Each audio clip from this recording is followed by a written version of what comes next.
आज रोजी मी आत्रिका आयुक्तांना निवेदन सादर करण्यात आलेलं आहे की माझ्या वार्डामध्ये गेल्या 2-3 वर्षामध्ये ज्या स्वरूपाचे कामं व्हायला पाहिजे होते त्या स्वरूपाचे कामं झालेले नाही।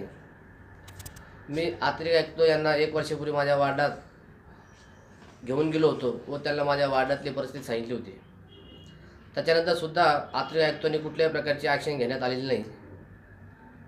आता 20-25 दिवस अगोदर माननीय आयुक्त विनायक निपुणजी याला सुद्धा माझ्या वार्डातली परिस्थिती दाखवण्यासाठी मी आयुक्तांना घेऊन गेलो होतो।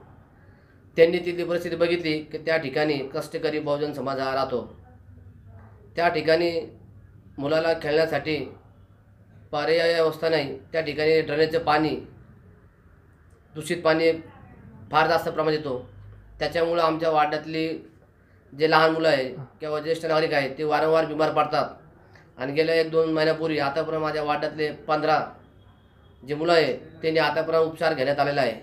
आता कालपूर्वी माझ्या वार्डातली एक मुलगी, तिला गॅस्ट्रो झाला होता, ती ॲडमिट आहे आणि वारंवार सुद्धा सांगून माझ्या वार्डात कामं होत नसेल आणि माझ्या वार्डातल्या लोकांवर जे काही संकट येत आहे किंवा जे काही त्यांच्यावर आरोग्यावर परिणाम होत आहे त्याला सरळ महापालिका आणि महापालिका ही दलित विरोधी असल्यामुळं आमच्या दलिताच्या वार्डामध्ये विकास कामं करण्यास हे जाणून बुजून कामं होऊ देत नाही आणि सँक्शन झालेले कामंसुद्धा हे करू देत नाही। कारण माझ्या वार्डामध्ये गेल्या 1 वर्षापासून एक वर्कआउट झालेलं आहे, पण त्या ठेकेदार मला सारखं फोन करतो की मी काम करायला तयार आहे, पण महापालिकेने त्याला काम करून त्यांना जी काही मदत करायला हवी होती ती मदत त्यांनी आतापर्यंत केलेली नाही।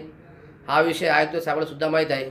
त्यामुळे माझ्या वार्डातल्या ज्या लोकांवर जो इमोशनल आणि ते कामाविषयी म्हणजे आरोग्य, पाणी, रोड नसल्यामुळं मी त्यांच्या म्हणजे आमच्या लोकांसाठी मी स्वतः आत्मदान 26 जानेवारी रोजी करणार आहे। 26 जानेवारी 26 जानेवारी कुठे? मनपा कार्यालयासमोर। आणि मी त्याला सांगितलेलं आहे का 25 तारखेपर्यंत त्यांनी काम सुरू करण्यात आले नाही तर मी 26 तारखेला महानगरपालिकेसमोर माझ्या वार्डातले लोक माझ्यासोबत राहणार आहे आणि मी आत्मदान करणार आहे। रोज नई खबरों को देखने के लिए हमारे औरंगाबाद समाचार चैनल को सब्सक्राइब कीजिए और नोटिफिकेशन पाने के लिए हमारे बेल आइकन को दबाइए ताकि हर खबर की नोटिफिकेशन आपको मिलती रहे।